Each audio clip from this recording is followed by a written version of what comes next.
Hi hello ನಮಸ್ತೆ welcome back to my channel. ಬನ್ನಿ friends, ಇವತ್ತು ಬಾಯಲ್ಲಿಟ್ಟರೆ ಕರಗುವಂತಹ ರವೆ ಉಂಡೆ ಅಂದರೆ ರವೆ ಲಡ್ಡುನ ಯಾವ ಥರ ಮಾಡೋದು ನೋಡ್ಕೊಂಡು ಬರೋಣ. ಅದನ್ನು ನೋಡೋಕ್ಕೆ ಒಂದು ಚೆಂದ, ಅರೆ ತಿಂತಾಯಿದ್ರೆ ಇನ್ನೂ ಚೆಂದ ಅಂತ ಹೇಳ್ಬಹುದು. ಸ್ವೀಟಲ್ಲಿ ಇದು ಒಂದು ರೆಸಿಪಿ ತುಂಬ ಚೆನ್ನಾಗಿರುತ್ತೆ ತಿನ್ನೋದಕ್ಕೆ. ನೋಡಿ, ಮುರಿದ್ರೆ ಯಾವ ಥರ ಬರ್ತಿದೆ. ಇದನ್ನು ಯಾವ ರೀತಿ ಮಾಡೋದು ಅಂತ ನೋಡ್ಕೊಂಡು ಬರೋಣ. ಅದಕ್ಕೆ ಬೇಕಾಗಿರೋ ಸಾಮಗ್ರಿಗಳು: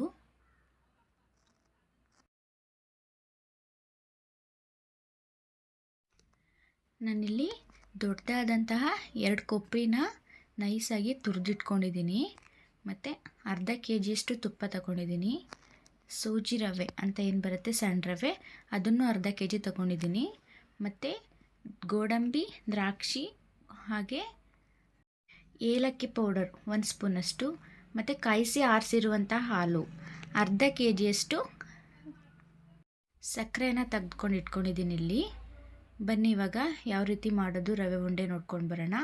ಮೊದಲಿಗೆ ಒಂದು ಗ್ಯಾಸ್ ಸ್ಟವ್ ಹಚ್ಚಿ ಅದ್ರ ಮೇಲೆ ದಪ್ಪ ತಳದ ಪಾತ್ರೆಯನ್ನು ಇಟ್ಟು ಅದಕ್ಕೆ ಅರ್ಧ KG ಆಗುವಷ್ಟು ರವೆನ ಹಾಕ್ಬಿಟ್ಟು ಮತ್ತು ಒಂದು 2 ಟೇಬಲ್ ಸ್ಪೂನಷ್ಟು ತುಪ್ಪ ಹಾಕ್ಕೊಂಡು ಅದನ್ನು ಫ್ರೈ ಮಾಡಬೇಕು. ರವೆನ ನೀವೆಷ್ಟು ಚೆನ್ನಾಗಿ ಫ್ರೈ ಮಾಡ್ತೀರಾ ಅಷ್ಟೇ ಸಾಫ್ಟಾಗಿ ಬರುತ್ತೆ ರವೆ ಉಂಡೆ.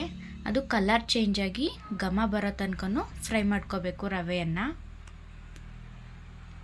ನೋಡ್ತಿದ್ದೀರಲ್ವ, ಇವಾಗ ಕಲರ್ ಚೇಂಜ್ ಆಗಿದೆ ಅದು ರವೆ ಉಂಡೆ. ಮುಟ್ಟು ನೋಡಿದ್ರೆ ಗೊತ್ತಾಗುತ್ತೆ ಅದು ಯಾವ ಥರ ಬೆಂದಿದೆಯಾ ಇಲ್ವಾ, ಇಲ್ಲಾಂದರೆ ಅದು ಫ್ರೈ ಆಗಿದೆಯಾ, ಹಸಿ ವಾಸನೆ ಇರುತ್ತಾ ಅಂತ. ಮತ್ತು ಇವಾಗ ಅದೇ ಕುಕ್ಕರ್ಗೆ ಒಂದು 5ರಿಂದ 6 ಟೇಬಲ್ ಸ್ಪೂನಷ್ಟು ತುಪ್ಪ ಹಾಕ್ಕೊಳ್ಳಿ. ತುಪ್ಪ ಕಾದಾದ ನಂತರ ಗೋಡಂಬಿ ಹಾಕ್ಕೊಂಡು ಫ್ರೈ ಮಾಡಿ 1-2 ಸೆಕೆಂಡ್. ಆಮೇಲೆ ದ್ರಾಕ್ಷಿನೂ ಕೂಡ ಹಾಕ್ಕೊಂಡು ಫ್ರೈ ಮಾಡಿ. ಇವಾಗ ಗೋಡಂಬಿ ದ್ರಾಕ್ಷಿ ಕಲರ್ ಚೇಂಜ್ ಆದಮೇಲೆ ಕಾಯಿಸಿ ಆರಿಸಿರುವಂಥ ಹಾಲಿರುತ್ತಲ್ವ, ಅದನ್ನು ಕೂಡ ಇವಾಗ ಅದರೊಳಗಡೆ ಹಾಕ್ಕೋಬೇಕು.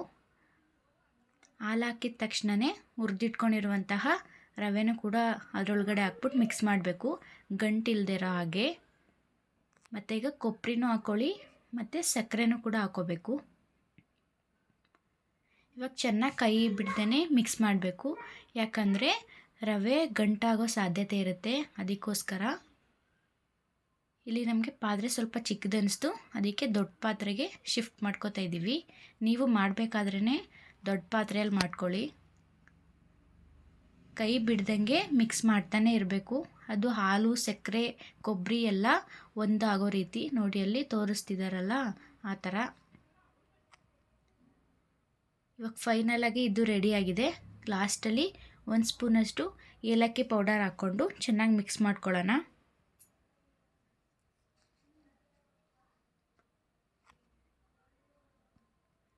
ಇವಾಗಿದು ಉಂಡೆ ಕಟ್ಟೋದಕ್ಕೆ ಬಂದಿದೆ. ಇವಾಗ ಇದನ್ನು ಸ್ಟವ್ ಆಫ್ ಮಾಡಿಬಿಟ್ಟು ಕೆಳಗಡೆ ಇಡಿಸ್ಕೊಂಡು ಉಂಡೆಗಳನ್ನಾಗಿ ಮಾಡ್ಕೋಬೇಕು. ಎಲ್ಲನೂ ಸ್ವಲ್ಪ ಸ್ವಲ್ಪ ಉಂಡೆಗಳನ್ನ. ತುಂಬ ಚೆನ್ನಾಗಿರುತ್ತೆ ಫ್ರೆಂಡ್ಸ್ ಇದು ರವೆ ಉಂಡೆ. ಮಕ್ಕಳು ತಿನ್ನಲ್ಲ ಅಂದವ್ರಿಗೆ ಸ್ವಲ್ಪ ಸಕ್ಕರೆನ ಕಮ್ಮಿ ಮಾಡಿಬಿಟ್ಟು ಈ ಮೆಥಡಲ್ಲಿ ಮಾಡಿಕೊಡಿ, ತುಂಬ ಇಷ್ಟಪಟ್ಟು ತಿಂತಾರೆ. ಹಾಗೆ ನನ್ನ ಯೂಟ್ಯೂಬ್ ಚಾನಲ್ನ ಯಾರೆಲ್ಲ ಸಬ್ಸ್ಕ್ರೈಬ್ ಮಾಡಿಲ್ಲ ಪ್ಲೀಸ್ ಬೇಗ ಹೋಗಿ ಸಬ್ಸ್ಕ್ರೈಬ್ ಮಾಡ್ಕೊಳ್ಳಿ. ಹಾಗೆ ಲೈಕ್ ಮಾಡಿ, ಶೇರ್ ಮಾಡಿ, ಕಮೆಂಟ್ಸ್ ಮಾಡೋದು ಮರಿಬೇಡಿ ಫ್ರೆಂಡ್ಸ್. ಸಿಗೋಣ ಮತ್ತೊಂದು ವಿಡಿಯೋಗಾಗಿ. Thank you.